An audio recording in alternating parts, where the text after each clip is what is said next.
तो सभी प्यारे बच्चों, एक बार फिर से स्वागत है आपका मेरी क्लास में। आज हम लोग work done in rotating dipoles अपनी क्लास को शुरू करने वाले हैं। और मैं आपको याद दिला दूं कि पिछली क्लास का जो लास्ट टॉपिक था बेटा, वो था किसी भी डाइपोल पर कितना टॉर्क लग रहा होता है, किसी डाइपोल पर कितना टॉर्क लग रहा होता है जब हम उसको यूनिफॉर्म इलेक्ट्रिक फील्ड में रखते हैं या यूनिफॉर्म इलेक्ट्रिक फील्ड में 0 या 180 के अलावा किसी और एंगल पर रखा करते हैं। देखो, उससे ही आगे हमारी कहानी आज शुरू होगी। अब हमें पढ़ना है कि अगर मुझे इस डाइपोल को किसी यूनिफॉर्म इलेक्ट्रिक फील्ड में कुछ एंगल घुमाना है, क्या करना है बच्चों, रोटेट करना है, तो आखिर उसके लिए मुझे कितना वर्क करना पड़ेगा या इलेक्ट्रिक फील्ड को कितना वर्क करना पड़ेगा, हमें ये कैलकुलेट करना है। चलो बिल्कुल ध्यान से देखो, बिल्कुल ध्यान से देखो। मान लो कि किसी रीजन में बिल्कुल यूनिफॉर्म इलेक्ट्रिक फील्ड है ऐसे ई, ठीक है। मैं बहुत ज्यादा इलेक्ट्रिक फील्ड लाइंस नहीं दिखाऊंगा बेटा, वरना मेरा फिगर काफी कॉम्प्लिकेटेड होने लगेगा। मैं कहता हूं कि मेरे पास एक डाइपोल था, मेरे पास एक डाइपोल था जो कि अभी ऐसे रखा हुआ है, ऐसे। ये एंगल मान लेता हूं बेटा मैं θ1 के बराबर। कितना मान लेता हूं बच्चों? θ1 के बराबर। अब इस डाइपोल को ही मुझे धीरे धीरे धीरे धीरे घुमा के या इलेक्ट्रिक फील्ड की प्रेजेंस में धीरे धीरे घुमा के θ2 एंगल तक ले जाना है। कितने एंगल तक ले जाना है बच्चों? θ2 एंगल तक। तो मान लो जो मेरा डाइपोल फाइनली मुझे नजर आएगा वो कुछ ऐसा नजर आने लगेगा, वो कुछ ऐसा नजर आने लगेगा। मैं डॉट से दिखा रहा हूँ ये लाइन बेटा, ताकि ये पता चले कि ये फाइनल पोजीशन है हमारी, ठीक है ना। तो देखो, ये हो जाएगा मेरा फाइनल डाइपोल की पोजीशन। और मैं ये मान लेता हूँ कि अब ये जो डाइपोल है, अब ये जो डाइपोल है वो इलेक्ट्रिक फील्ड के साथ अब जो एंगल फॉर्म कर रहा है वो मान लेता हूं मैं θ2 के बराबर है। कितनी है बेटा? θ2 के बराबर। तो आखिर इस डाइपोल को θ1 एंगल से घुमा के θ2 एंगल तक ले जाने के लिए कितना वर्क किया है इलेक्ट्रिक फील्ड ने, हमें ये कैलकुलेट करना है। अभी कितना वर्क किया है इलेक्ट्रिक फील्ड में। चलो अब मेरी बात ध्यान से सुनो। ये बॉडी जो है ट्रांसलेटरी मोशन तो शो कर नहीं रही है, मतलब ये बॉडी चल तो रही नहीं है। ये बॉडी क्या कर रही है बच्चों? घूम रही है। ये बॉडी घूम रही है। अगर ये बॉडी घूम रही है अगर, तो वर्क का फॉर्मूला जब बॉडी रोटेट करती है तो क्या होता था सर? जब चलती थी तब तो फोर्स इनटू डिस्प्लेसमेंट पढ़ा था हमने। तो रोटेट करेगी तो फोर्स बन जाएगा टॉर्क, डिस्प्लेसमेंट बन जाएगा एंगुलर डिस्प्लेसमेंट। तो टॉर्क इनटू एंगुलर डिस्प्लेसमेंट का ये होगा वर्क का फॉर्मूला। हाँ सर, ये होगा वर्क का फॉर्मूला। पर ये भी तो कंडीशनल होता है सर। कंडीशनल होता है बच्चों, मतलब मुझे समझाओ सर इसका क्या मतलब है? सर इसका मतलब ये है कि वर्क आप हमेशा फोर्स इनटू डिस्प्लेसमेंट थोड़ी करवा सकते थे। वो तो तभी करवाते थे जब या तो फोर्स कांस्टेंट होता था और डिस्प्लेसमेंट भी हमें पता हुआ करता था। पर क्या जरूरी है हमेशा फोर्स कांस्टेंट हो? नहीं सर। क्या जरूरी है हमेशा टॉर्क कांस्टेंट हो? नहीं सर। अगर टॉर्क कांस्टेंट नहीं है तो क्या आप वर्क के लिए formula torque into angular displacement use करोगे? नहीं सर। तो कैसे करोगे बच्चों? सर हम पहले किसी छोटे एंगल पे टॉर्क पता कर लेंगे, थीटा पे किसी भी थीटा एंगल पे टॉर्क पता कर लेंगे। फिर हम लोग अपने डाइपोल को डी थीटा और रोटेट करेंगे। डी थीटा रोटेट करने के लिए पहले छोटा सा वर्क निकल के आएगा, फिर टोटल लिमिट लगा के, अच्छी लिमिट लगा के हम इंटीग्रेशन परफॉर्म करके टोटल वर्क निकालना करेंगे। तो जो हमारा वर्क का फॉर्मूला होगा वो होगा W is equal to integration of tau d theta, integration of tau d theta. शाबाश बच्चों, बहुत बढ़िया। क्या इस बार टॉर्क कांस्टेंट है? सबसे पहले इस सवाल पे आते हैं, क्या इस बार टॉर्क कांस्टेंट है? सर टॉर्क का फॉर्मूला होता है PE sin थीटा। अगर थीटा बदलेगा तो साइन थीटा बदलेगा, और साइन थीटा बदलेगा तो टॉर्क बदलेगा। मतलब θ1 एंगल से लेके θ2 एंगल तक क्या लगातार साइन थीटा चेंज हो रहा होगा? हाँ सर। तो लगातार टॉर्क चेंज हो रहा होगा? हाँ सर। तो डायरेक्ट फॉर्मूला यूज करेंगे? ना सर। तो कौन सा फॉर्मूला यूज करेंगे? Integration tau d theta. तो देखो, बहुत ही आसान सा सवाल था, बहुत ही आसान से कॉन्सेप्ट्स थे, सब हमको पुरानी क्लासों में बचपन में हमने सीखे हुए थे। उसी का इस्तेमाल करना शुरू करते हैं। किसी भी एंगल थीटा पे let at any angle theta at any angle theta, torque कितना आएगा? देखो टॉर्क कितना आएगा? टॉर्क निकल के आएगा P E sin theta. Torque कितना आएगा बेटा? PE sin थीटा, है ना। तो रैंडम में किसी एंगल थीटा की बात कर रहा हूं। अब थीटा देखो, मैंने पहली बात बॉडी को घुमाया कैसे है? बॉडी को घुमाया कैसे है? ऐसे, है ना। मतलब मेरा फाइनली जो डाइपोल है वो कुछ ऐसा है। फिगर ध्यान से समझते चलो बेटा, बिना फिगर के चीजें क्लियर नहीं होंगी। देखो ध्यान से, मेरा डाइपोल कुछ ऐसा है, और ये एंगल में थीटा की बात कर रहा हूँ, ये एंगल में कितनी मान के चल रहा हूँ बेटा, थीटा की बात कर रहा हूँ मैं। तो मतलब देखो ध्यान से, पहली बार टॉर्क लग कहाँ रहा होगा, तो पी वेक्टर किधर है भाई, पी वेक्टर यही होता है सर, ये तो पी वेक्टर ही है, ये तो पी वेक्टर ही है। ई वेक्टर किधर है सर, ये है ना ई वेक्टर, ये इलेक्ट्रिक फील्ड की डायरेक्शन तो ई वेक्टर है। तो पी क्रॉस ई, जरा बताओ टॉर्क लगा कहाँ है, क्योंकि टॉर्क एक वेक्टर क्वांटिटी है तो हमको डायरेक्शन पता होना बहुत जरूरी है।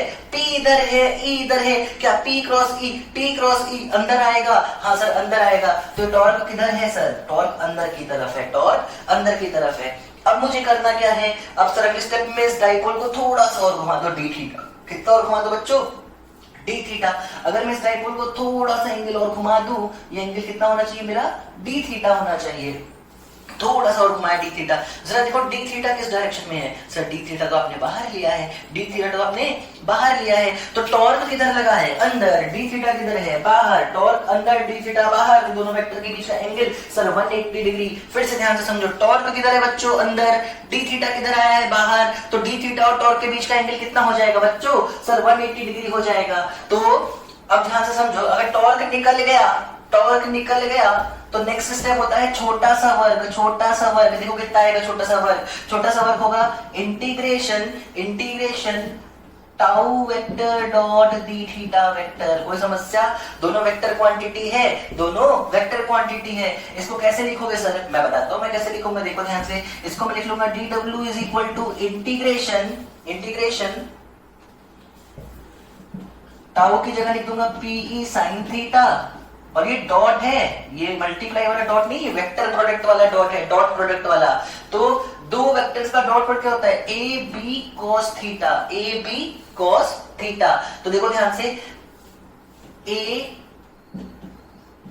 बी और दोनों वेक्टर के बीच का एंगल अभी अभी मैंने अच्छे से समझाया बच्चों, कितना आया था, cos 180 डिग्री। हमें इसका इंटीग्रेशन करना है पूरा वर्क फाइंड करने के लिए। लिमिट कहां से कहां तक आएगी सर, थीटा 1 एंगल से घुमाना शुरू किया है, थीटा 2 एंगल तक घुमाया है, इतनी सी तो कहानी है सर, ये बहुत ही ज्यादा आसान, बहुत ही ज्यादा सरल। मैं इस फिगर को रब कर रहा हूं बेटा, तुम अच्छे से नोट कर लो अपनी कॉपी पे, उसके बाद आगे का डेरिवेशन देखो। तो चलो बिल्कुल ध्यान से समझो, अगर मैं इसको इंटीग्रेट करूं, अगर मैं इसको क्या करूं बच्चों, इंटीग्रेट करूं, तो मुझे अच्छे से पता है cos 180 होता है बेटा -1, cos 180 कितना होता है -1, तो -1 का माइनस में बाहर लिख लेता हूं। चलो बढ़िया सर, तो ये हो जाएगा आपका, ये हो जाएगा माइनस ऑफ इंटीग्रेशन ऑफ, पहले कॉन्स्टेंट्स भी बाहर निकाल ले, हाँ सर निकाल लो, तो p और e भी बाहर निकाल लिया, बहुत बढ़िया। Integration of sine theta D theta, limit theta 1 से थीटा 2 तक, देखो क्या आएगा ये, minus of P E, sine का integration sir minus cos theta होता है, अभी हमने कुछ दिन पहले सीखा था। साइन का इंटीग्रेशन होता है बच्चों minus cos theta, limit theta 1 से थीटा 2 तक। आप जब वैल्यूज पढ़ रहे थे ना, माइनस का P E minus cos theta 2 minus और फिर एक माइनस, तो प्लस कॉस थीटा 1, ये आया आपका फाइनल जो भी रिजल्ट है। इस रिजल्ट को और तमीज से और ढंग से लिखते हैं यहाँ पे, देखो ध्यान से, उसको क्या मैं ऐसे लिख सकता हूं, work done is equal to PE cos theta 2 minus cos theta 1।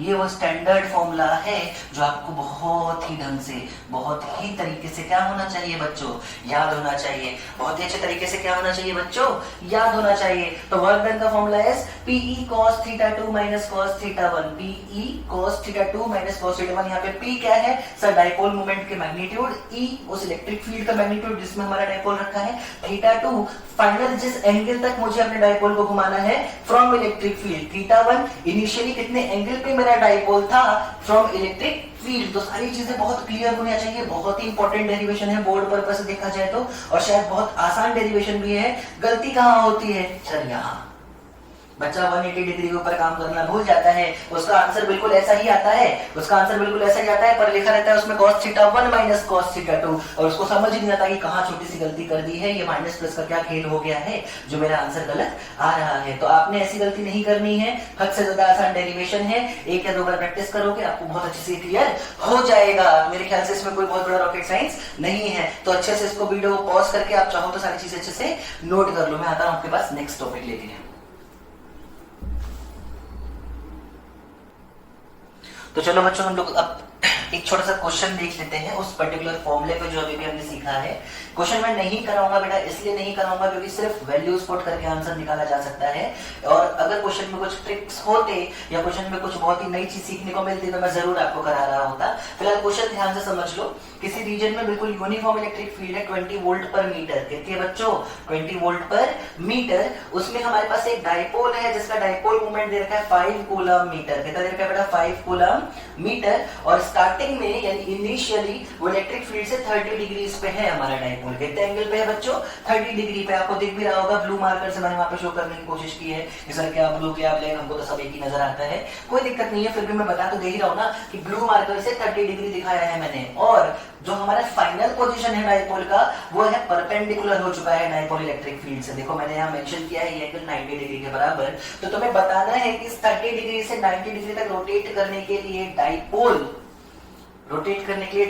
को इलेक्ट्रिक फील्ड ने कितना वर्क किया है। याद रखना जो लास्ट फॉर्मूला भी मैंने निकाला था वो work done by electric field था। वो किसका था बच्चों work done by electric field. अगर work done by external agent पूछा जाएगा तो उसमें माइनस लगा देना, ध्यान रखना इस चीज का। तो कोई बात नहीं, बहुत ही आसान सा सवाल है, आपको फॉर्मूला यूज करना है P cos theta 2 minus cos theta 1 जो भी हमने डिराइव किया। और प्लीज इस क्वेश्चन को जरूर सॉल्व करें और कमेंट सेक्शन में बताएं आखिर इसका आंसर कितना आने वाला है। चलो मैं आगे बढ़ता हूं आपके साथ इसी कॉन्सेप्ट को लेके।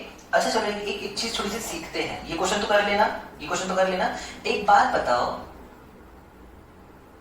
अगर मैं तुमसे ऐसे सवाल पूछ लूं कि डाइपोल इनिशियली ऐसे 30 डिग्री पे था जैसा कि दिख रहा है, फाइनली भी 30 डिग्री पे ही है, कहां पे है 30 डिग्री में, मान लो ऐसे ये, अब ये एंगल भी 30 डिग्री हो या 60 कुछ भी ले लो, वो सब मुझे मतलब नहीं, एंगल कितना है मुझे सिखाना चाहता हूं वो ध्यान से समझो। अब मुझे बताओ, मैंने सवाल तुमसे कहा कि डाइपोल इलेक्ट्रिक फील्ड से 30 डिग्री पे था, कितने एंगल पे था बच्चों 30 डिग्री पे था सर, 30 डिग्री पे था, 30 डिग्री पे था। तो जरा ये बताओ इस डाइपोल को मुझे घुमाकर कितने डिग्री पे ले जाना है दोबारा से 30 डिग्री पे। अब बताओ जरा मुझे थीटा 1 और थीटा 2 कितना यूज करना चाहिए, थीटा 1 और थीटा 2 कितना यूज करना चाहिए। सर थीटा 1 तो 30 ही यूज करोगे क्योंकि थीटा 1 तो साफ साफ दिख रहा है 30, थीटा 2 कितना यूज करोगे बेटा, क्या आप 30 यूज करोगे थीटा 2, क्या थीटा 2 30 यूज करोगे। सोचो अगर आपने 30 यूज किया होता तो फॉर्मूले में cos थीटा 2 भी 30 रखते, cos थीटा 1 में भी थीटा 30 रखते, तो सब्ट्रैक्ट होके आंसर क्या 0 नहीं आ जाता। हाँ सर 0 आ जाता, मतलब अगर 30 रखते तब तो आंसर गलत आ जाता। क्यों, क्योंकि घुमा रहे हो वर्क तो करना पड़ेगा ना भाई, हाँ सर करना पड़ेगा। तो आखिर सही क्या है, सही है सर डेरिवेशन को दिमाग में लाना। डेरिवेशन में हमने जब थीटा 1 और थीटा 2 मेजर किया था क्या दोनों एंटी क्लॉकवाइज हुआ करते थे, हाँ सर। तो अभी तुम थीटा 1 को एंटी क्लॉकवाइज मेजर करके थीटा 2 को क्लॉकवाइज क्यों कर रहे हो भाई। अगर तुम अभी भी इसको एंटी क्लॉकवाइज मेजर करोगे तो वो 30 नहीं नजर आएगा तुमको, वो नजर आएगा 330 डिग्री। कितना नजर आएगा बच्चों 330 या -30 या फिर -30। तो याद रखना अगर क्वेश्चन ऐसा हो गया होता तो इनिशियल पोजीशन के लिए थीटा 1 30 लेते और फाइनल पोजीशन के लिए थीटा 2 -30 लेके सवाल सॉल्व करते। ये क्वेश्चन भी प्रैक्टिस कर लेना बेटा, काफी अच्छा सवाल है ये। हालांकि कमेंट में इसका आंसर देने की जरूरत नहीं है, आप बस पिछले सवाल का आंसर जरूर मेंशन करें कमेंट में। और मैं आगे बढ़ता हूं आपके साथ नेक्स्ट टॉपिक की तरफ जिसमें मुझे पढ़ना है potential energy stored in a dipole in electric field. देखो एक बढ़िया कॉन्सेप्ट है, दो चीजें सिखाऊंगा एक साथ इसमें। देखो अगर यूनिफॉर्म इलेक्ट्रिक फील्ड में मेरा डाइपोल रखा है तो work done by electric field कितना निकल के आता है उसको रोटेट करने में, PE cos theta 2 minus cos theta 1। क्या यही वो वर्क डन है जो हमारे डाइपोल पे हमने किया है, हमने नहीं सॉरी इलेक्ट्रिक फील्ड ने किया है उसको रोटेट करने के लिए? हाँ सर ये वही वर्क डन है।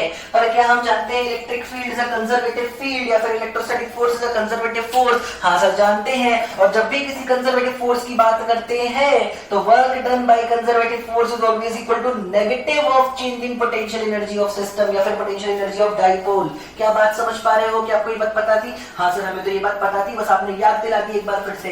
तो क्या work done by electric field कुछ और नहीं है बल्कि नेगेटिव है। नेगेटिव है किसका? Change in potential energy of system का। हाँ सर, तो अगर मैं इसको लिखना चाहूं तो मैं कैसे लिख सकता? Minus of delta U, minus of delta U is actually P E cos theta 2 minus P E cos theta 1। हाँ सर बिल्कुल लिख सकते हैं। क्या माइनस डेल्टा यू को मैं ऐसे लिख सकता हूँ? U initial minus U final, U initial minus U final is equal to P E cos theta 2 minus P E cos theta 1। हाँ सर बिल्कुल लिख सकते हैं। ये तो चेंज इन पोटेंशियल एनर्जी है, ये तो चेंज इन पोटेंशियल एनर्जी है। हमारे टॉपिक का नाम क्या है? हमारे टॉपिक का नाम सिर्फ पोटेंशियल एनर्जी है। क्या नाम है बेटा? एनर्जी स्टोर्ड या फिर potential energy, potential energy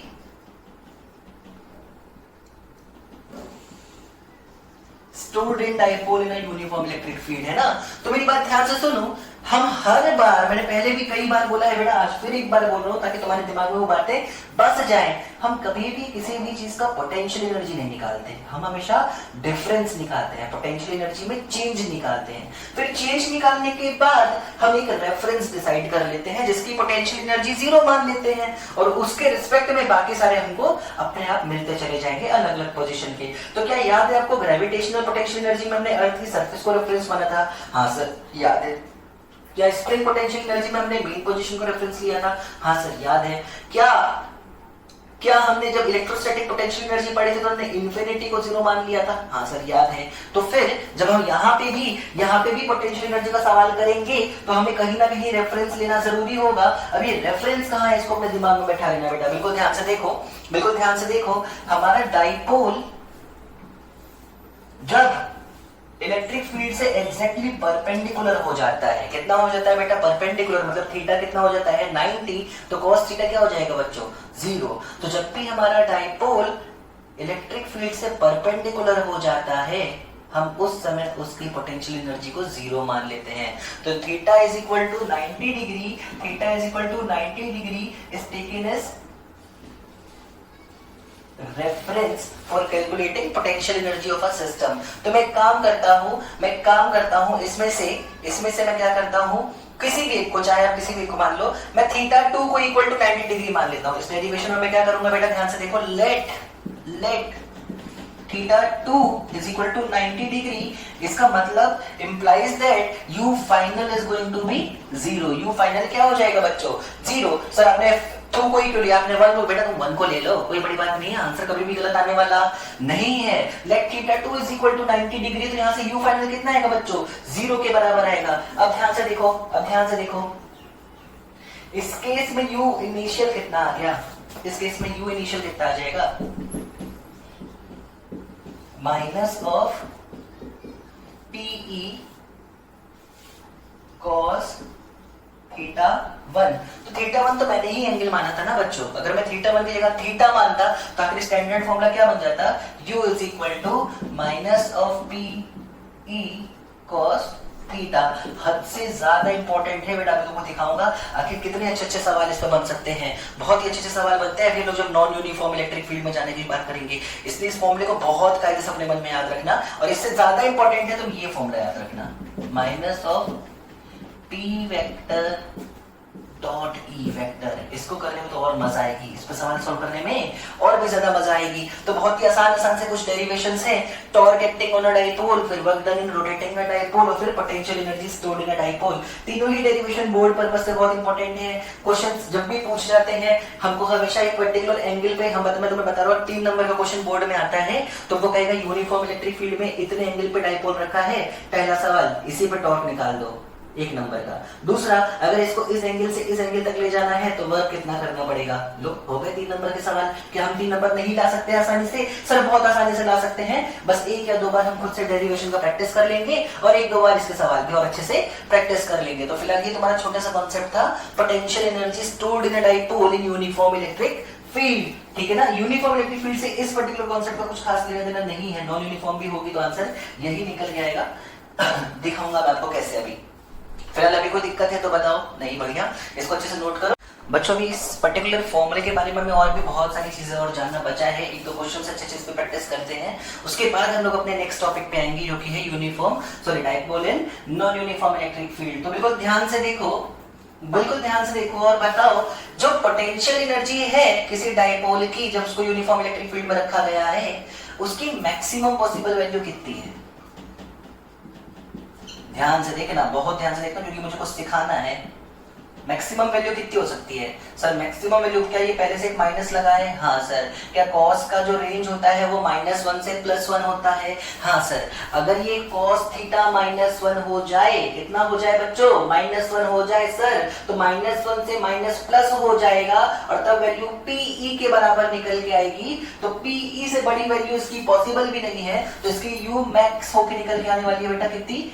PE. और याद रखना ऐसा कब हुआ है? जब थीटा कितना लिया है मैंने? 180 डिग्री या फिर पाई रेडियन के बराबर लिया है, पाई रेडियन के बराबर लिया है। तो ध्यान से समझो, जब डाइपोल इलेक्ट्रिक फील्ड से एग्जैक्टली ऑपोजिट डायरेक्शन में होता है, जब डाइपोल इलेक्ट्रिक फील्ड से एग्जैक्टली, सपोज ये है इलेक्ट्रिक फील्ड वेक्टर, ये है इलेक्ट्रिक फील्ड वेक्टर, और डाइपोल एग्जैक्टली इसके ऑपोजिट डायरेक्शन में रख दिया जाए ऐसे, तो इस समय इस डाइपोल के पास जो पोटेंशियल एनर्जी होती है वो मैक्सिमम होती है।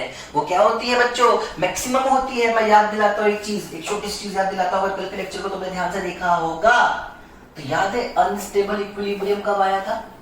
याद करके बताओ, करके बताओ। हाँ, अनस्टेबल इक्विलिब्रियम आया था सर डाइपोल जब इलेक्ट्रिक फील्ड से एग्जैक्टली ऑपोजिट हुआ करता था, और जब ऑपोजिट हुआ करता था तो अनस्टेबल इक्विलिब्रियम होता था। पर अनस्टेबल इक्विलिब्रियम का मतलब तो आपने ये भी बताया था ना कि जैसे मान लो मैं बहुत सारा खाना खा लूं तो मैं अनस्टेबल हो जाऊंगा। क्यों? क्योंकि मेरी एनर्जी बहुत ज्यादा हो जाएगी। देखो प्रूफ भी तो हो रहा है भाई, प्रूफ भी तो हो रहा है। जब 180 डिग्री पे होता है तो एनर्जी सबसे ज्यादा होती है, इसलिए तो अनस्टेबल है मेरे भाई। क्या तुम्हें समझ में आया जो मैं कहना चाहता हूँ? हाँ सर समझ में आया। अनस्टेबल इक्विलिब्रियम की थोड़ी सी कहानी और क्लियर हुई। बढ़िया बढ़िया, बहुत बढ़िया। अब शाबाश, इसको देखो आगे से। अगर मैं आपसे यू मिनिमम पूछूं, क्या पूछूं बच्चों? यू मिनिमम पूछूं, क्या पूछूं बच्चों? You minimum. देखो ध्यान से, तो सर यू मिनिमम फिर से वही cos थीटा की रेंज -1 से +1 होती है। अगर मैं इसको किस तरीके से +1 कर दूं तो ये माइनस की वजह से सबसे छोटी वैल्यू बन जाएगी। तो +1 होने के लिए थीटा कितना करना पड़ेगा सर? 0 डिग्री करना पड़ेगा या फिर 0 रेडियन करना पड़ेगा। और उस केस में जो पोटेंशियल एनर्जी निकल के आएगी वो कितनी आएगी बेटा? सर -PE के बराबर। तो यू मिनिमम कितनी होती है? -PE होती है। और ऐसा कब होता है? जब एंगल थीटा 0 डिग्री के बराबर होता है। मतलब अगर ये इलेक्ट्रिक फील्ड है तो हमारा डाइपोल इलेक्ट्रिक फील्ड के पैरेलल रखा होना चाहिए, और इस केस में उसकी पोटेंशियल एनर्जी मिनिमम हो जाती होगी। और हम जानते हैं जब भी पोटेंशियल एनर्जी मिनिमम हो जाती है तो इक्विलिब्रियम हमेशा स्टेबल हो जाती है। क्या आपको याद आ रहा है theta is equal to 0 degree ही स्टेबल इक्विलिब्रियम की कंडीशन थी? हाँ सर, हमें बिल्कुल अच्छे से याद आ रहा है। जो आप समझाना चाहते हो वो हम समझ पा रहे हैं। और देखो ध्यान से, और देखो ध्यान से, जब भी, फिर से याद दिला दूं, जब भी हम पोटेंशियल एनर्जी के बारे में पढ़ेंगे, किसके बारे में पढ़ेंगे बच्चों? पोटेंशियल एनर्जी के बारे में पढ़ेंगे, पक्का हमारा मकसद होगा हमारे सवालों को आसानी से सॉल्व कर देना। अब कैसे सवालों की बात कर रहे हो सर? अब कैसे सवालों की बात कर रहे हो? एक क्वेश्चन और ताकि हम अपने इस टॉपिक को एंड कर पाए। देखो बिल्कुल ध्यान से, मान लो मैं कहूं किसी रीजन में इलेक्ट्रिक फील्ड है 20 वोल्ट पर मीटर। मैं जल्दबाजी में कर रहा हूँ सवाल, जो डाटा अच्छा ले सकूंगा लूंगा, अदरवाइज बहुत ज्यादा से ज्यादा बेटा अगर आपके पास डायरेक्ट कोई क्वेश्चन आएगा तो उसमें डाटा चेंज हो रहा होगा और कुछ भी नहीं। समझ आना चाहिए, कॉन्सेप्ट बहुत ज्यादा जरूरी है। देखो ध्यान से, यूनिफॉर्म इलेक्ट्रिक फील्ड है 20 वोल्ट मीटर की। मान लो मेरे पास एक डाइपोल है, डाइपोल ये नहीं है, ये तो बस ऐसी एक लाइन है, रेफरेंस लाइन। डाइपोल कहां है सर? दिखा रहा हूं, एक मिनट। ये है डाइपोल, ये है वो डाइपोल जिसके बारे में बात करता। इस डाइपोल का डाइपोल मोमेंट दे रखा है, मान लो P इज इक्वल दे रखा है, मान लो 2 कूलम मीटर दे रखा है, मान लेते हैं। ये एंगल दे रखा है 30 डिग्री के बराबर। इस डाइपोल का पूरे सिस्टम का जो मास है डाइपोल का मास दे रखा है, मान लो डाइपोल का मास दे रखा है, मान लो 2 kg। कितना ले लेते हैं बच्चों? 2 kg ले लेते हैं। और जो d यानी कि सॉरी जो डिस्टेंस है डाइपोल की l यानी कि दोनों चार्जेस के बीच की डिस्टेंस, ये पूरी लेंथ l के बराबर में मान के चलता हूं।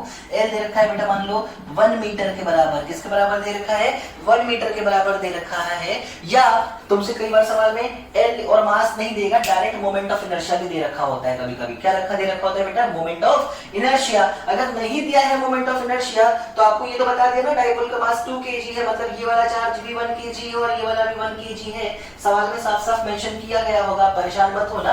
तो क्या आप डायरेक्ट मोमेंट ऑफ इनर्शिया निकालने का फॉर्मूला भी जानते हो? हाँ सर जानते हैं। तो वहां से मोमेंट ऑफ इनर्शिया आप आराम से निकाल सकते हो। फिलहाल मेरा काम मोमेंट ऑफ इनर्शिया निकलवाना नहीं है, मुझे एक सवाल कराना है बहुत आसान सा। देखो ध्यान से कैसा सवाल कुछ ऐसा है कि यूनिफॉर्म इलेक्ट्रिक फील्ड में 30 डिग्री पे मेरा डाइपोल मैंने रख के छोड़ दिया। क्या किया बच्चों? छोड़ दिया। अगर इस डाइपोल को बहुत ध्यान से देखोगे तो इस पे फोर्स लग रहा होगा, पॉजिटिव चार्ज पे आगे, नेगेटिव चार्ज पे पीछे। तो पॉजिटिव चार्ज नेगेटिव चार्ज पे फोर्स की वजह से डाइपोल घूम जाएगा, और घूमेगा तो कहां से पास करेगा सर? मेन पोजीशन से।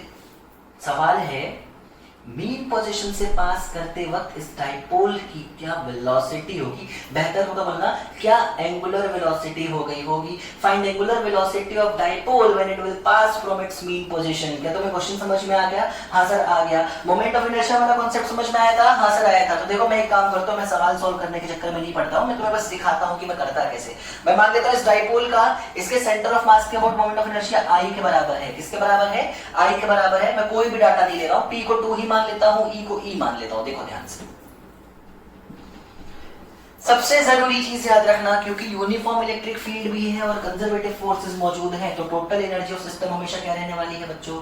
कंजर्व रहने वाली है। टोटल एनर्जी ऑफ सिस्टम को हम कैसे लिखते हैं बेटा? तो initial potential energy plus initial kinetic energy must be equal to final potential energy plus final kinetic energy, final kinetic energy. क्या हमको यही फॉर्मूला यूज करना है? हाँ सर बिल्कुल हमको यही फॉर्मूला यूज करना है। आखिर डाइपोल क्या इनिशियली 30 डिग्री पे रखा हुआ था या किसी भी एंगल थीटा पे रखा हुआ था? तो क्या initial potential energy minus PE cos theta 1? हाँ सर बिल्कुल। क्या final kinetic energy sorry initial kinetic energy zero है क्योंकि आपने रिलीज किया है डाइपोल को? हाँ सर बिल्कुल। क्या final potential energy minus PE cos 0 degree? क्यों? क्योंकि डाइपोल को मीन पोजीशन पे लेके आना है। हाँ सर। और क्या फाइनल काइनेटिक एनर्जी अगर आपको थोड़ा बहुत रोटेशन आता हो तो equal to half I omega square लिख सकते हैं? हाँ सर बिल्कुल लिख सकते हैं। बस इस एक इक्वेशन को बिल्कुल ध्यान से देखो, इसी इक्वेशन को बिल्कुल ध्यान से देखो। थीटा 1 थीटा 2 आई अगर ये पहले से पता है, सारी चीजों की वैल्यू पुट करके क्या वहां से ओमेगा नहीं निकल सकता?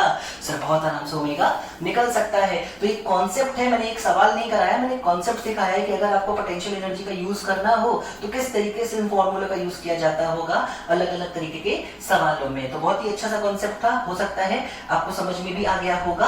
अपनी कॉपी में जरूर इस तरीके का एग्जाम्पल नोट करने की कोशिश करना, मत लेना डाटा कोई मत लेना, पी को पी, ई को ई, थीटा 1 लेना, थीटा 2 लेना, इनिशियल काइनेटिक एनर्जी 0 लेना और फाइनल में ओमेगा पूछ लेना खुद से, है ना। तो जरूर इस चीज को अपनी कॉपी में नोट करोगे आप लोग। और मैं अब अपने नेक्स्ट टॉपिक की तरफ बढ़ता हूं जो कि है dipole in non uniform electric field. चलो देखो ध्यान से, देखो ध्यान से। अब क्या कॉन्सेप्ट शुरू होगा बच्चों? अब होगा नॉन यूनिफॉर्म इलेक्ट्रिक फील्ड। चलो देखो, मान लो मैं कहता हूं किसी रीजन में इलेक्ट्रिक फील्ड कुछ ऐसे है, E is equal to E naught x square, जहां पे यहां पे मैं ओरिजिन मान लेता हूं 0,0 इस पॉइंट को मान लेता हूं। तो क्या लगातार एक्स एक्सिस पे जाते समय इस इलेक्ट्रिक फील्ड का मैग्नीट्यूड चेंज होता जा रहा है? हाँ सर, इसमें तो लगातार एक्स एक्सिस पे जाते हुए इलेक्ट्रिक फील्ड का मैग्नीट्यूड चेंज होता चला जा रहा है। और ऐसे ही को तो हम ऐसी इलेक्ट्रिक फील्ड को तो हम क्या बोलते हैं बच्चों? Sir non uniform electric field. चलो चलो काम करते हैं भाई। कैसा काम करना है? वही तरीके से काम करना है। पहले पता करना है कि क्या नॉन यूनिफॉर्म इलेक्ट्रिक फील्ड में भी फोर्स लग सकता है? क्या नॉन यूनिफॉर्म इलेक्ट्रिक फील्ड में फोर्स लग सकता है? चलो देखते हैं। अगर मैं अपने डाइपोल को ऐसे रख दूं, ऐसे, मतलब मैंने इलेक्ट्रिक फील्ड की डायरेक्शन में ऐसे रखा, तो ये तो मेरा नेगेटिव चार्ज है सर डाइपोल का, और ये है मेरा पॉजिटिव चार्ज। क्या ध्यान से देखा जाए तो नेगेटिव चार्ज की ओरिजिन से जो दूरी है, हालांकि डाइपोल बहुत छोटा होता है बच्चों, इतना बड़ा नहीं होता, पर मैं तुमको बस क्योंकि तुमको फील कराना जरूरी है इसलिए थोड़ा बड़ा बना के दिखा रहा हूँ। ये दूरी क्या x1 के बराबर है और ये दूरी जो है क्या जो पॉजिटिव चार्ज की दूरी है ये x2 के बराबर है। हाँ सर बिल्कुल है। क्या मतलब दोनों अलग अलग डिस्टेंस पे है? हाँ सर बिल्कुल अलग अलग डिस्टेंस पे है। अब अगर अलग अलग डिस्टेंस पे है बेटा तो जरा एक बात बताओ, -q तक जब इलेक्ट्रिक फील्ड पहुंची होगी तो क्या इलेक्ट्रिक फील्ड का मैग्नीट्यूड होगा E0x1²? हाँ सर। और जब +q तक इलेक्ट्रिक फील्ड पहुंची होगी, +q तक इलेक्ट्रिक फील्ड पहुंची होगी तो क्या इलेक्ट्रिक फील्ड का मैग्नीट्यूड होगा E0x2²। हाँ मतलब क्या -q और +q पे अलग अलग मैग्नीट्यूड है इलेक्ट्रिक फील्ड का? हाँ सर अलग अलग मैग्नीट्यूड है। बेटा -q पे फोर्स सर इस तरफ, क्यों? क्योंकि फील्ड इधर है तो एक नेगेटिव चार्ज पे फोर्स इधर, और +q पे चार्ज फोर्स इस तरफ लगेगा बच्चों, +q पे फोर्स इस तरफ लगेगा। क्या यहाँ तक जहाँ +q है यहाँ तक आते आते इलेक्ट्रिक फील्ड और स्ट्रॉन्ग हो चुकी है? हाँ सर। तो क्या पॉजिटिव पे चार्ज पे फोर्स ज्यादा लग रहा होगा? हाँ सर। क्या नेगेटिव चार्ज पे फोर्स कम लग रहा होगा? हाँ सर। तो मतलब इस बार नेट फोर्स सिस्टम का जीरो नहीं होगा, इस बार नेट फोर्स सिस्टम का जीरो नहीं होगा। याद रखो मैंने ये बोला है कि इस बार नेट फोर्स सिस्टम पर जीरो नहीं होगा। क्या कभी जीरो हो भी सकता है? अब इस पे सोचना है हमें। क्या कभी जीरो हो भी सकता है? अब इस पे सोचना है। अगर कभी नहीं हो सकेगा तो हम कहेंगे force must not be zero, और अगर हो गया जीरो तो कहेंगे force may or may not be zero. चलो ध्यान से देखो, ध्यान से देखो। इस केस से हमें ये समझ में आया कि फोर्स तो लग रहा है, फोर्स तो लग रहा है। अरे एक काम और करते हैं यार, इस केस में टॉर्क के बारे में भी तो बात कर सकते हैं। बिल्कुल कर सकते हैं सर, करो करो। क्या फोर्स पॉजिटिव चार्ज पर लग तो इधर ही रहा है? हाँ सर। क्या फोर्स नेगेटिव पर लग तो इधर ही रहा है? हाँ सर। क्या इसका मैग्नीट्यूड इससे ज्यादा है? हाँ सर। तो ये इस बोरे के ऊपर डायपोल कैसे खींच के ले जाएगा ना भाई? हाँ सर खींच के ले जाएगा। घुमाएगा क्या? घुमाएगा क्या? नहीं सर घुमाने वाला नहीं है, घुमाने वाला तो नहीं है। अरे फील हो रहा है क्या भाई? तू देखना, तू बस तू वो बन के देख ले एक बार। क्या कहते हैं शोले मूवी में नहीं उसको बांध दिया गया था, सोच इधर से भी खींच ले इधर से भी खींच ले, पर इधर ज्यादा लोग तुझको खींच रहे हो। टग ऑफ वॉर गेम में तू रस्सी बन के देख एक बार, तो रस्सी चल के ना जाती है भाई, कि टग ऑफ वॉर में घूमने लगती है रस्सी भाई, चल के ही ना जाती है। कुछ वैसी ही कहानी है। टॉर्क इस समय कितना है? जीरो। तो ये जो मैंने केस 1 लिया है आपके लिए, क्या लिया है बच्चों? केस 1 लिया है। इसमें क्या निकला है? इसमें क्या निकला है बेटा? Force is not equal to zero और टॉर्क इज इक्वल टू निकलो जीरो, है ना। चलो एक और केस लेते हैं, एक और केस लेते हैं। देखो ध्यान से, सपोज इलेक्ट्रिक फील्ड है E0x²। इलेक्ट्रिक फील्ड कितनी है बच्चों? E0x²। और अब मेरा डाइपोल में इलेक्ट्रिक फील्ड के जस्ट परपेंडिकुलर रखना चाहता हूं। कैसा रखना चाहता हूं भाई? परपेंडिकुलर। देखो परपेंडिकुलर का मतलब होता है ये जितना नेगेटिव है ये इतना पॉजिटिव है, ये तो हम जानते ही हैं। इसका परपेंडिकुलर से कुछ लेना नहीं है, तुम बकवास मत समझो मेरी। इधर देखो ध्यान से, मान लो मेरा डाइपोल कैसा रखा हुआ है इलेक्ट्रिक फील्ड से परपेंडिकुलर। परपेंडिकुलर का मतलब ये है कि ओरिजिन से नेगेटिव चार्ज जितना दूर है पॉजिटिव चार्ज भी उतना ही दूर है। Sir, electric field is only function of x. Electric field is only function of x, which means electric field का magnitude जब वो negative charge के पास से गुजर रही थी और electric field का magnitude जब वो positive charge के पास से गुजर रही थी, क्या वो बिल्कुल सेम था? हाँ सर बिल्कुल सेम था। अब अगली बात, अगर electric field का magnitude बिल्कुल सेम था, अगर electric field का magnitude बिल्कुल सेम था तो ध्यान से देखो, जितना फोर्स पॉजिटिव चार्ज पे आगे लगा होगा, जितना फोर्स पॉजिटिव चार्ज पे आगे लगा होगा उतना ही फोर्स नेगेटिव चार्ज पे पीछे लगा होगा, उतना ही फोर्स नेगेटिव चार्ज पे पीछे लगा होगा। जरा बताओ सिस्टम पे नेट फोर्स क्या हो गया भाई? जरा बताओ सिस्टम पे नेट फोर्स क्या हो गया? सर सिस्टम पे नेट फोर्स हो गया जीरो। इस सिस्टम पे नेट फोर्स कितना हो गया? जीरो। तो देखो इस बार फोर्स कितना निकल के आया है बेटा? जीरो। इस बार फोर्स कितना निकल के आया है? जीरो। टॉर्क सर दिख रहा है, साफ साफ दिख रहा है। अरे ऐसे खींचोगे तो घूमेगी तो वही ना भाई। इस बार टॉर्क तो जीरो नहीं है, इस बार टॉर्क तो जीरो नहीं है, टॉर्क तो जीरो नहीं है। मतलब दो केसेस ने हमारे लिए दो बातें खोल दी हमारी आंखों में। पहले केस में फोर्स जीरो था, टॉर्क जीरो नहीं था। दूसरे केस में टॉर्क जीरो नहीं है पर फोर्स जीरो है। अब मेरी बात ध्यान से सुनो, मतलब अगर मुझे कंक्लूजन निकालना हो कि नॉन यूनिफॉर्म इलेक्ट्रिक फील्ड में अगर कभी डाइपोल रखा हुआ है, कैसी इलेक्ट्रिक फील्ड में बच्चों, नॉन यूनिफॉर्म इलेक्ट्रिक फील्ड में कभी डाइपोल रखा हुआ है, तो आखिर उस पर टॉर्क और फोर्स पर क्या कमेंट किया जा सकता है?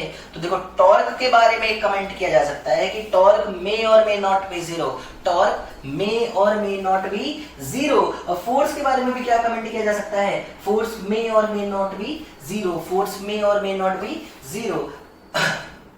हालांकि ध्यान से समझना बेटा, जनरली एक्चुअली हमारी बुकों में, जब हमारी किसी भी बुक को तुम आप उठाओगे, जब आप उठाओगे और उसमें नॉन यूनिफॉर्म इलेक्ट्रिक फील्ड में डाइपोल जब रखा होगा उसके बारे में पढ़ोगे, तो एक्चुअली हम जब नॉन यूनिफॉर्म इलेक्ट्रिक फील्ड की बात कर रहे होते हैं, हमारे कहने का मकसद यही होता है कि जो इलेक्ट्रिक फील्ड पॉजिटिव चार्ज तक पहुंच रही है वो नेगेटिव चार्ज से डिफरेंट होनी चाहिए। हम कहना यही चाहते हैं। जब भी मैंने बोला ना बच्चों की dipole non uniform electric field, तो इसका मतलब क्या हुआ? मैं ये कहना चाहता हूं कि जो इलेक्ट्रिक फील्ड पॉजिटिव चार्ज तक पहुंच रही है उससे डिफरेंट होनी चाहिए वो इलेक्ट्रिक फील्ड जो नेगेटिव चार्ज तक पहुंच रही है। सर तो इसका मतलब क्या ये केस गलत है? नहीं बच्चों, ये केस बिल्कुल सही है, ये केस बिल्कुल सही है। पर आप ज्यादातर बुक्स में जब पढ़ने जाओगे तो ऐसा लिखा हुआ मिलेगा कि नॉन यूनिफॉर्म इलेक्ट्रिक फील्ड में डाइपोल पे फोर्स तो लगता ही लगता है, must experience force but may experience torque. देखो टॉर्क का केस बिल्कुल सही है, इस केस में टॉर्क नहीं लगा है तो ये केस बिल्कुल सही है। क्यों? क्योंकि देखो जो फोर्स, जो फील्ड -q पे पहुंची है वो +q से डिफरेंट है, मतलब हमारा जो कहने का मकसद है वो बिल्कुल सही चल रहा है और तब भी टॉर्क 0 आ गया है। तो क्या बोलना है तुमको, या क्या याद रखना है तुमको, या तुमसे कभी सवाल पूछेगा तो तुम क्या आंसर दोगे कि नॉन यूनिफॉर्म इलेक्ट्रिक फील्ड में डाइपोल टॉर्क एक्सपीरियंस कर भी सकता है और नहीं भी कर सकता है, पर नॉन यूनिफॉर्म इलेक्ट्रिक फील्ड में फोर्स तो हमेशा ही लगेगा, फोर्स तो हमेशा ही लगेगा। कुछ याद आ रहा है? यूनिफॉर्म इलेक्ट्रिक फील्ड पे फोर्स तो लगता ही नहीं था, फोर्स तो लगता ही नहीं था, और टॉर्क वहां पे भी मे और मे नॉट था, टॉर्क यहाँ पे भी मे और मे नॉट है, पर फोर्स यहाँ पे लगना ही लगना है, लगना ही लगना है। सिर्फ ये एक स्पेशल केस है जिसको आप छोड़ सकते हो, सिर्फ इस एक केस को आप यहाँ पे छोड़ सकते हो। तो चलो अच्छे से बेटा ये सारी बातें नोट कर लो जितनी मैंने बोली है। मैं आगे आता हूँ कॉन्सेप्ट को लेके। चलो बच्चों हम लोग सीखते हैं कि आखिर नॉन यूनिफॉर्म इलेक्ट्रिक फील्ड पे जब डाइपोल फोर्स एक्सपीरियंस कर रहा है तो कितना फोर्स एक्सपीरियंस कर रहा है डाइपोल, अब हमें ये कैलकुलेट करना सीखना है। तो force experience bye dipole in non uniform electric field, देखो बहुत ही आसान तरीके से हम किसी भी तरीके की कॉन्फ़िगरेशन में फोर्स निकाल लेंगे अगर ये एक छोटा सा कॉन्सेप्ट हम समझ पाते हैं तो। देखो ध्यान से, सपोज मेरे पास एक इलेक्ट्रिक फील्ड है जो कि नॉन यूनिफॉर्म है, इस डायरेक्शन में इलेक्ट्रिक फील्ड है, E as a function of x, E as a function of x, मतलब कभी E है E नॉट x स्क्वायर, या फिर E है E नॉट x क्यूब, या फिर E है E नॉट अपॉन x, कुछ भी हो, x बढ़ रहा है, x बढ़ रहा है, या x बदल रहा है तो इलेक्ट्रिक फील्ड भी बदल रही है, मैं ये मान के चल रहा हूँ। और ऐसे में मेरे पास एक डाइपोल रखा हुआ है, ये देखो ध्यान से, ऐसे में मेरे पास एक डाइपोल रखा है P, डाइपोल बहुत छोटा है, याद रखना डाइपोल बहुत छोटा है, इसका डाइपोल मोमेंट p के बराबर ले लेता हूं। तो देखो इस पे, इस डाइपोल पर जो नेट फोर्स लग रहा होगा वो कितना होगा? देखो ध्यान से, देखो ध्यान से, फोर्स तो QE के बराबर होता है सर। तो देखो पॉजिटिव चार्ज पे जो फोर्स लगा होगा वो होगा QE positive, Q positive into EX2, मान लेता हूं X2 पोजीशन है पॉजिटिव चार्ज की, Q पॉजिटिव इंटू EX2, और नेगेटिव पे लग रहा होगा Q negative into EX1, Q negative into EX1, X1 position मान लेता हूं मैं मेरे नेगेटिव चार्ज की। तो इन दोनों में जो डिफरेंस आएगा बेटा, इन दोनों का जो डिफरेंस होगा यही तो वो फोर्स है जो डाइपोल महसूस कर रहा होगा। समझो, मान लो ये डाइपोल है, ये इसका पॉजिटिव चार्ज है ओरिजिन से x2 डिस्टेंस पे, तो इस पे फोर्स QEX2 है ना, EX2 इस electric field at position x2, और नेगेटिव वाले की पोजीशन x1 दूरी पे है तो इस पे फोर्स QEX1 पर इस डायरेक्शन में। तो क्या डायरेक्शन ऑपोजिट है इसलिए बीच में माइनस लगाना था? हाँ सर माइनस लगाना था। Q पॉजिटिव Q नेगेटिव, अगर मैग्नीट्यूड के बारे में बात करें तो दोनों बिल्कुल सेम होते हैं। तो जो नेट फोर्स लगा क्या डाइपोल पे वो इतना लगने वाला है QEX2 माइनस QEX1। हाँ सर, क्या इसमें से हम Q कॉमन ले सकते हैं? बिल्कुल सर, बिल्कुल ले सकते हो।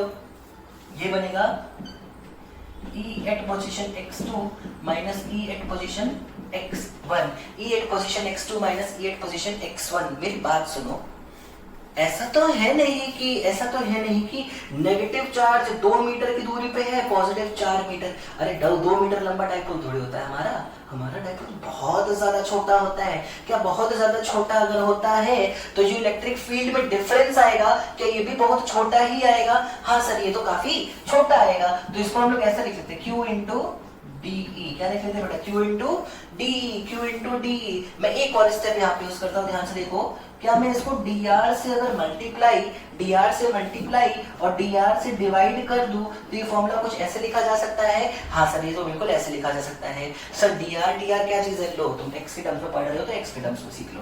तो dx से मल्टीप्लाई और dx से डिवाइड कर दिया मैंने। dx क्या चीज है सर? ये अरे dx ही तो इसकी लेंथ है, dx ही तो मेरे डाइपोल की लेंथ है। छोटा सा डाइपोल है x1 से x2 के बीच, dx। अरे बोलो यार। हाँ सर, बहुत बढ़िया। तो क्या q इंटू dx, ध्यान से देखो, क्या हम इसको p नहीं लिख सकते हैं? p इज डाइपोल मूवमेंट का मैग्नीट्यूड। तो p और de by dx को de by dx ही रहने देते हैं, de by dx। ये जो स्टैंडर्ड फॉर्मूला है इसका इस्तेमाल करके हम नॉन यूनिफॉर्म इलेक्ट्रिक फील्ड में भी हमारे डाइपोल पे कितना फोर्स लग रहा है वो बहुत आराम से निकाल सकते हैं। कैसे याद रखना है? P तो देखो क्या है, डाइपोल मूवमेंट, उस डाइपोल का जिस पर फोर्स निकालना है। याद रखना, P क्या है बच्चों? डाइपोल मूवमेंट, उस डाइपोल का जिस पर फोर्स निकालना है। और d by dx क्या है? ग्रेडियंट है। सर जब भी dx लिखा जाता है तो ग्रेडियंट होता है, पर किसका ग्रेडियंट है? फील्ड का ग्रेडियंट है। किसका ग्रेडियंट है बच्चों? फील्ड का ग्रेडियंट है। तो ये फॉर्मूला यूज करके हम अच्छे सिस्टम्स के लिए डाइपोल पर लगने वाला फोर्स, अगर dipole non uniform electric field में है तो कितना फोर्स एक्सपीरियंस कर रहा होगा ये कैलकुलेट कर सकते हैं। चलो एक और केस देखो ध्यान से, एक एग्जांपल देखते हैं, क्वेश्चन देखते हैं। देखो, सबसे पहले इतना फॉर्मूला आप लोग बेटा नोट कर लेना जरूर से, बहुत इंपॉर्टेंट होगा ये फॉर्मूला हमारे लिए क्वेश्चंस के लिए। देखो, मान लो मैं कहता हूं मेरे पास एक पॉइंट चार्ज है कैपिटल Q। इस पॉइंट चार्ज से कुछ r दूरी पर एक डाइपोल रखा है जिसका डाइपोल मोमेंट है P। छोटा डाइपोल है, शॉर्ट डाइपोल।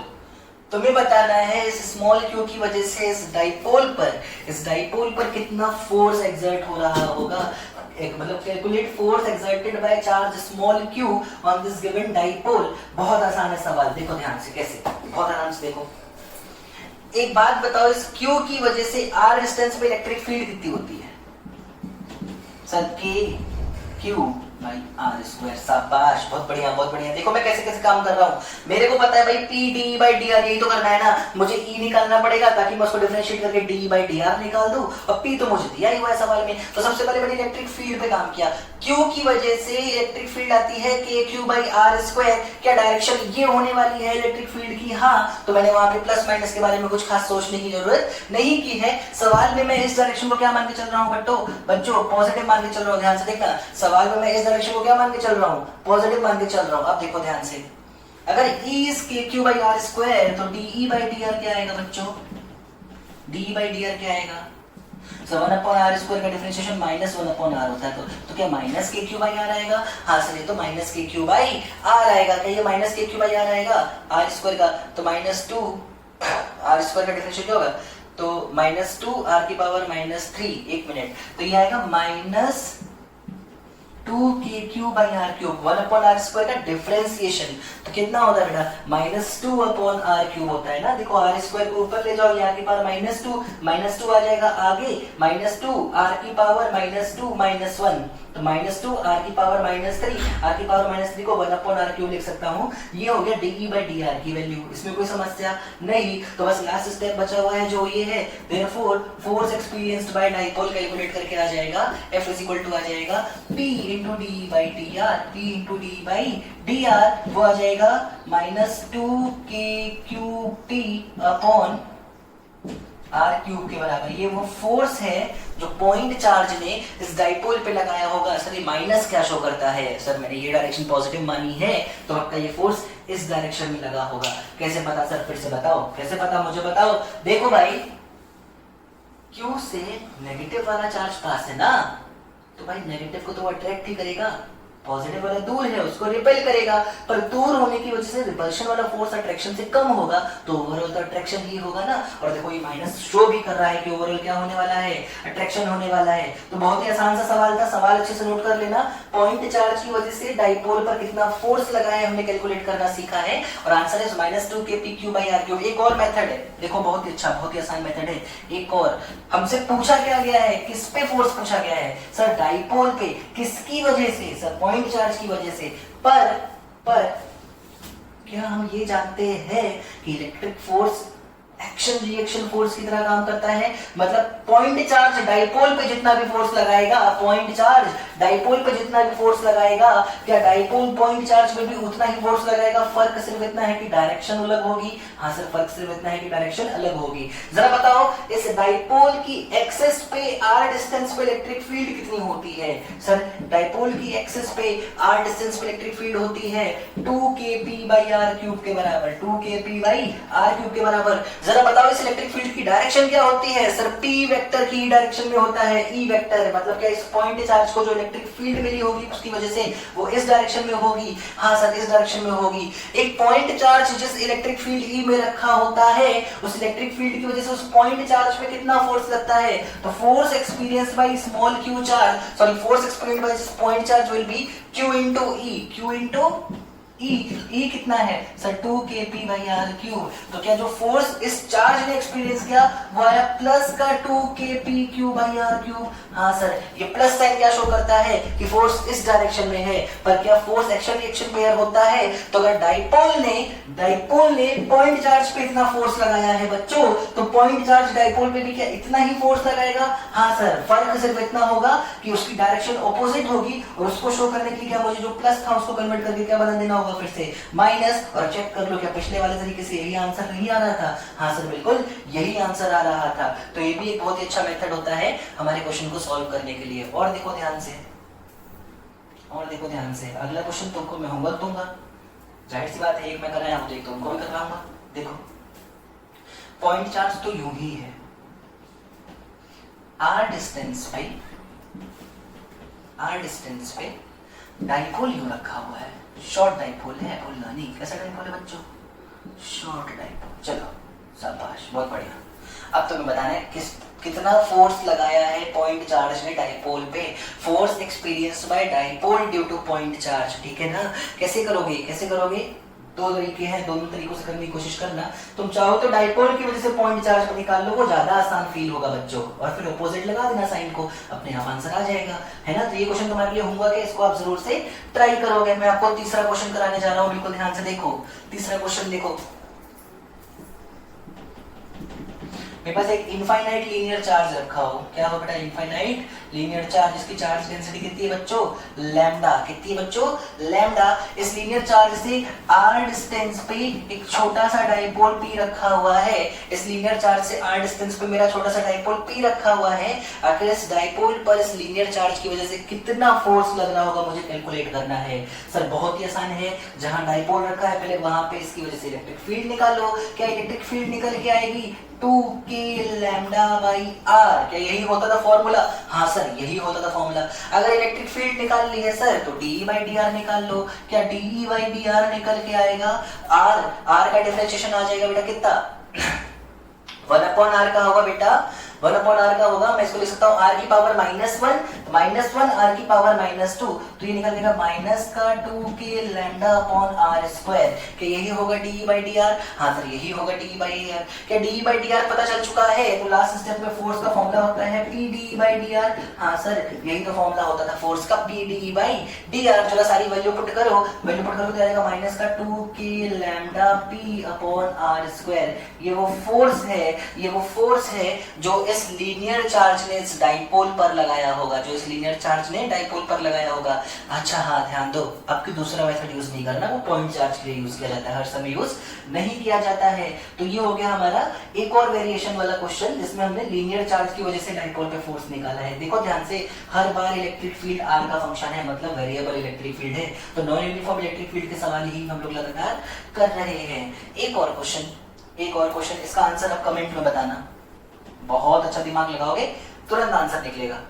एक रिंग है, क्या है बेटा मेरे पास, एक रिंग यूनिफॉर्मली चार्ज है। कैसे चार्ज है बेटा, यूनिफॉर्मली चार्ज। इसका चार्ज Q है, कितना है बच्चों, Q।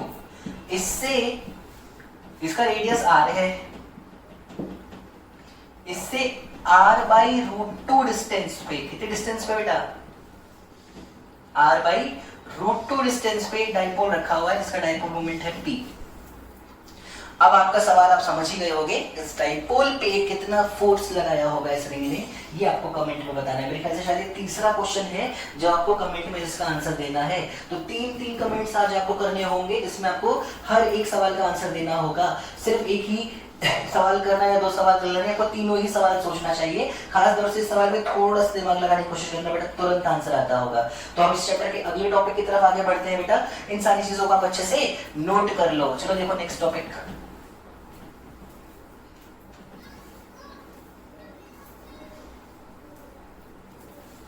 जो नेक्स्ट टॉपिक है बच्चों, बहुत ध्यान से समझो, बहुत ही इंपॉर्टेंट टॉपिक है। इसको बोलते हैं डाइपोल इंटरेक्शन। क्या बोलते हैं बच्चों इसको, डाइपोल इंटरेक्शन। ठीक है, तो एक डाइपोल दूसरे डाइपोल पे किस तरीके से इंटरेक्शन शो करता है, अब हमें वो सीखना है। तो इंटरेक्शन में 2 चीजें होती हैं, एक तो होता है इंटरेक्शन वाला फोर्स और एक होता है इंटरेक्शन की एनर्जी। तो डाइपोल इंटरेक्शन में मैं जो सबसे पहला केस आपको सिखाऊंगा, ध्यान से सुनो। इसमें जो फॉर्मूले निकल के आएंगे बच्चों वो हद से ज्यादा इंपॉर्टेंट होंगे, ध्यान से सुनना। केस 1 में मेरे पास 2 डाइपोल्स हैं, सपोज ये है P1 और इसी की एक्सिस पे R डिस्टेंस में मौजूद है मेरा एक और डाइपोल P2। ये है 2 डाइपोल्स की पोजीशन, बिल्कुल ध्यान से देख लो। यानी कि दोनों डाइपोल एक्सियली रखे हुए हैं, एक ही एक्सिस पे रखे हुए हैं। सवाल वही है, अगर ये दोनों डाइपोल ऐसे रखे हैं तो दोनों डाइपोल एक दूसरे पे कितना फोर्स लगा रहे होंगे और क्या होगी इन दोनों के बीच इंटरेक्शन की एनर्जी, क्या होगी इनके बीच इंटरेक्शन की एनर्जी। चलो बहुत ध्यान से देखो, हद से ज्यादा आसान टॉपिक है। मान लो मैं इसको क्वेश्चन के तरीके से आपको सिखाता हूं। तो क्वेश्चन क्या है, क्वेश्चन है force experienced by P2 due to P1। मतलब मैं P2 वाले डाइपोल पे फोर्स निकालूंगा P1 की वजह से। P2 डाइपोल पे फोर्स निकालना है P1 की वजह से। सर क्या स्टेप्स फॉलो करोगे, कोई नया स्टेप नहीं, जो सिखाया है वही फॉलो करूंगा। क्या सबसे पहले P2 पर क्या इलेक्ट्रिक फील्ड मौजूद है ये फाइंड करना होगा। हाँ सर, किसकी वजह से इलेक्ट्रिक फील्ड होगी, सर P1 की वजह से। तो जो इलेक्ट्रिक फील्ड होगी P2 पे वो होगी 2kP1/r³। ये कैसे आ गया सर, अरे भाई पढ़ा रखा डाइपोल के एक्सिस पे फॉर्मूला होता है मेरे भाई मेरे लाल। इलेक्ट्रिक फील्ड कितनी होगी बेटा, 2kP1/r³।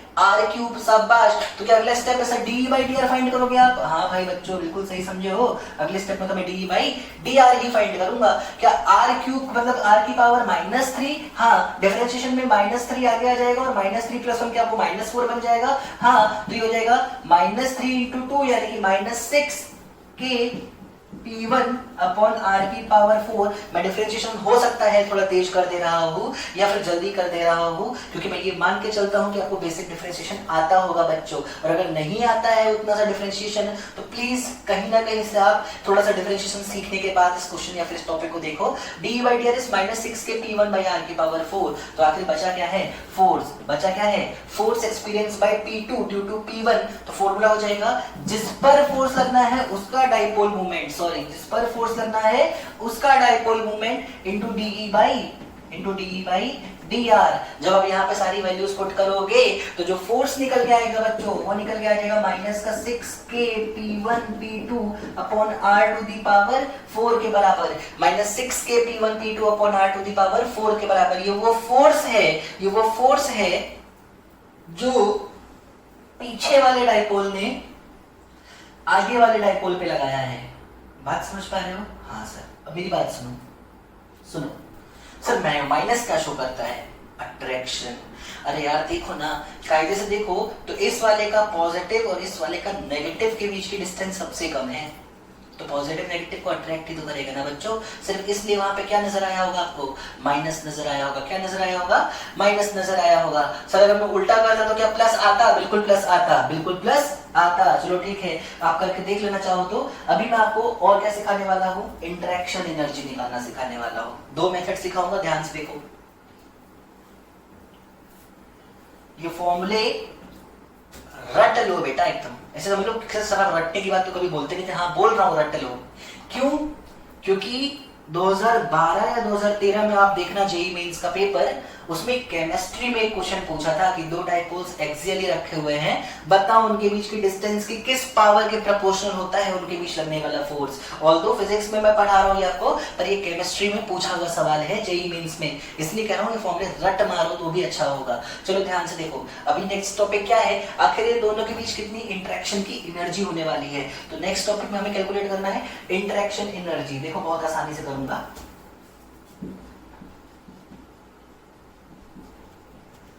इंटरेक्शन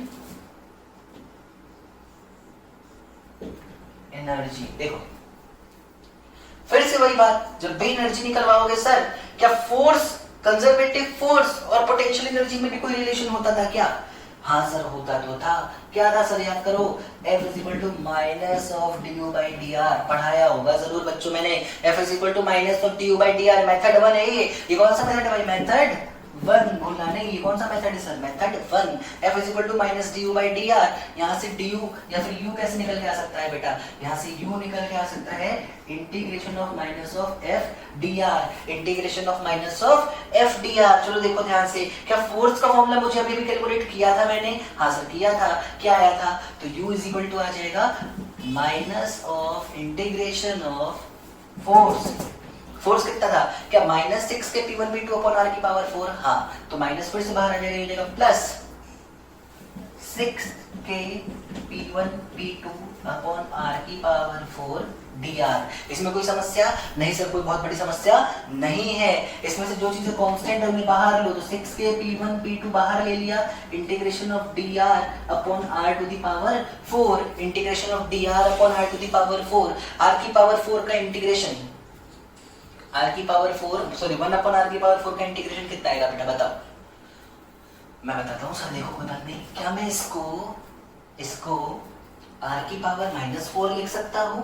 हाँ सर आप इसको R की पावर -4 लिख सकते हो। तो इंटीग्रेशन में x की पावर n का इंटीग्रेशन होता है x to the power n plus 1 upon n plus 1, तो x की पावर -4 प्लस 1 अपॉन -4 प्लस 1, तो x की पावर -3 अपॉन -3, क्या यही आ रहा है? हाँ सर यही आ रहा है। तो देखो ये क्या बन गया, ये बन जाएगा 6 के P1 P2 और उसका इंटीग्रेशन आया है x की पावर -3, हाँ डिस्टेंस यानी r की पावर -3 अपॉन -3। क्या मैं ऐसे लिख सकता हूँ? हाँ सर लिख सकता हूँ, कोई दिक्कत की बात नहीं है। क्या कुछ चीजें कटेंगी? हाँ सर कटेंगी। -3 से 6 कट के ऊपर बचेगा -2 के P1 P2 by are cube. ये है डाइपोल्स जब एक्सियली रखे होते हैं तो उनके बीच की इंटरेक्शन एनर्जी, तो उनके बीच की इंटरेक्शन एनर्जी, तो बहुत ध्यान से देखो, इंटरेक्शन एनर्जी नेगेटिव आई है, मतलब थोड़ा बहुत कहीं ना कहीं डाइपोल के पास स्टेबिलिटी जैसी कंडीशन हो सकती है। और ध्यान से देखो, फिर से ध्यान से समझ लो बेटा, मैंने तुमको क्या पढ़ाया है, डाइपोल डाइपोल इंटरेक्शन, जिसमें मुझे हर एक केस के लिए दो चीजें कैलकुलेट करनी है, पहला फोर्स दूसरा एनर्जी, पहला फोर्स दूसरा एनर्जी। पहले केस में दोनों ही डाइपोल एक ही एक्सिस पे रखे हुए थे और एक दूसरे के पैरेलल जैसे हैं, ध्यान से देखो, ठीक है ना, कोई समस्या नहीं सर, कोई समस्या नहीं है। फोर्स कितना आया था, -6 के P1 P2 अपॉन R की पावर 4, एनर्जी कितनी आई है, -2 के P1 P2 upon R cube. जो मैं मेथड 2 बताने जा रहा हूं बेटा, जो मैं मेथड 2 बताने जा रहा हूं, विश्वास करो, वो मेथड 1 से लाख गुना ज्यादा इंपॉर्टेंट होगा, क्योंकि जब सवाल बहुत कॉम्प्लिकेटेड बनते हैं तो मेथड 1 आप दिमाग में नहीं निकाल पाओगे, पर मेथड 2 आप बहुत आराम से कर सकते हो। क्या है आखिर सर ये मेथड 2? अरे याद करना भाई, तुमको पोटेंशियल एनर्जी का एक फॉर्मूला सिखाया था, minus of P vector dot E vector. कुछ याद आ रहा है? कहाँ भी था, इसको याद रखना, कभी ना कभी अभी आगे चल के इसका क्वेश्चंस कराऊंगा मैं। हाँ सर याद तो आ रहा है, तो चल ना एक काम करते हैं, इसको निकालो। किस पे निकालते हैं? चलो इसकी इंटरेक्शन एनर्जी निकालते हैं P2 की, तो इसको लिखोगे minus of P2 vector dot E vector. चलो काम करो काम करो काम करो काम करो काम करो। मैं मान लेता हूं ये डायरेक्शन पॉजिटिव, क्योंकि वेक्टर क्वांटिटी से डील कर रहा हूं तो ये हो जाएगी नेगेटिव, और ये एक्स एक्सिस जैसा मान के चलता हूं, एक्स एक्सिस जैसा मान के चलता हूं, तो देखो ये कितना निकल के आएगा, ये हो गया minus of P2 I cap. अरे P2 वेक्टर को क्या लिख सकता हूं, P2 magnitude I cap direction dot,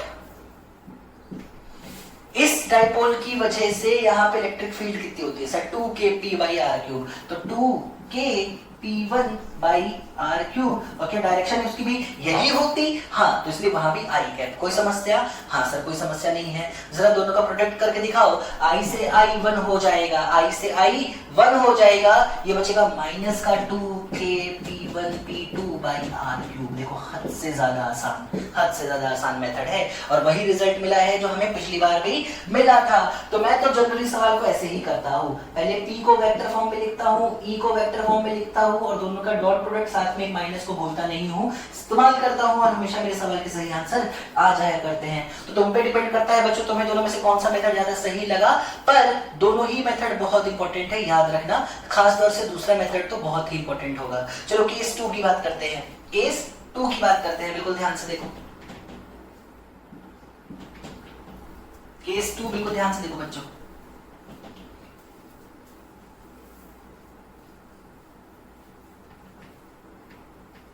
case 2 में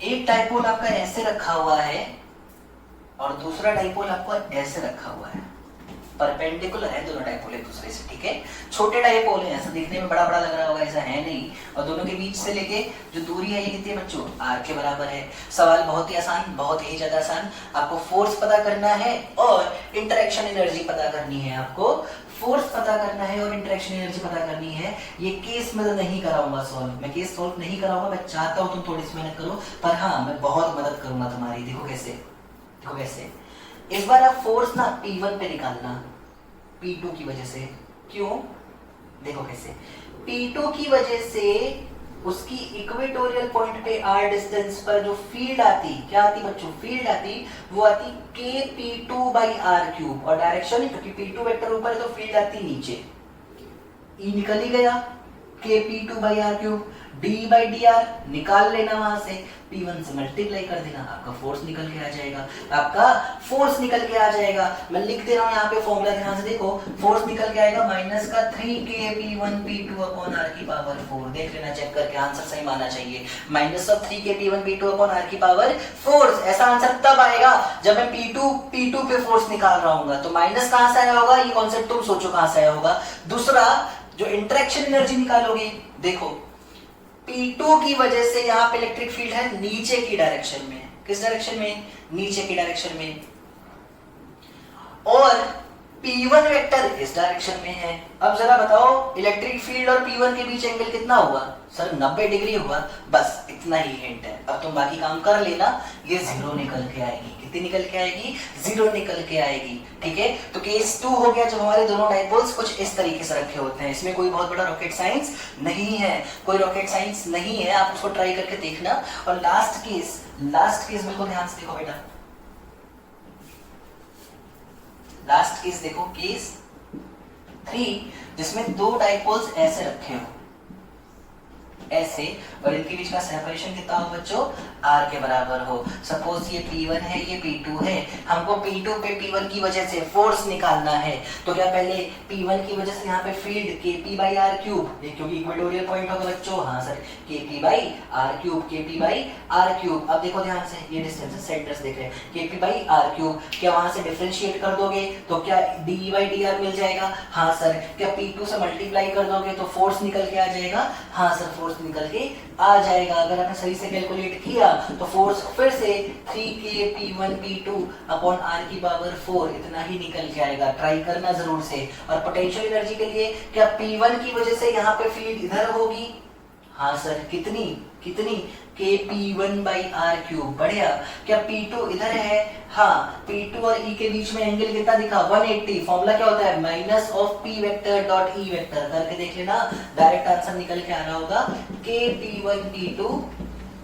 अपॉन आर की पावर 3 माइनस ऑफ के P1 P2 upon are cube, minus आएगा, सोचो देखो, सोच के देखो, मुझे तो इधर एक माइनस है, उधर cos 180 जाएगा, आई और माइनस आई प्लस माइनस नहीं आएगा, प्लस के P1 P2 by are cube. Check कर लेना, ये आंसर आपके आने चाहिए इन दोनों ही केस के लिए। नहीं आते हैं बच्चों तो कोई बहुत बड़ा बात नहीं है, मैं आपको फिर से किसी ना किसी लेक्चर में इन चीजों को जरूर सिखा दूंगा। पर हाँ, अभी के लिए आपसे मैं इतना बोल सकता हूँ कि इलेक्ट्रोस्टैटिक्स 1 आपका खत्म हो चुका है। आपके किसी भी मॉड्यूल के अकॉर्डिंग, चाहे आप किसी भी कोचिंग के स्टूडेंट हो बच्चों, इलेक्ट्रोस्टैटिक 1 आपका खत्म हो चुका है। सिर्फ एक छोटा सा टॉपिक अभी मैंने उसमें छोड़ रखा है, वो है मिल्कन्स ऑयल ड्रॉप एक्सपेरिमेंट, और वो भी मैं आपको इलेक्ट्रोस्टैटिक्स 2 के खत्म होने के साथ साथ जरूर सिखा दूंगा। उसके लिए बिल्कुल परेशान होने की जरूरत नहीं है। आप एक बार अपनी एनसीईआरटी जरूर पढ़ लो बेटा, पूरी एनसीईआरटी की एक्सरसाइज सॉल्व करने की कोशिश करो चैप्टर 1 की, और जो भी प्रॉब्लम्स आते हैं हम उसको डिस्कस कर लेंगे। आप कमेंट में बता सकते हो आपको कैसी प्रॉब्लम आ रही है। तो फिलहाल आज हमारा इलेक्ट्रोस्टैटिक 1 यहाँ पे खत्म होता है। उम्मीद है आपको ये चैप्टर समझ में आया होगा।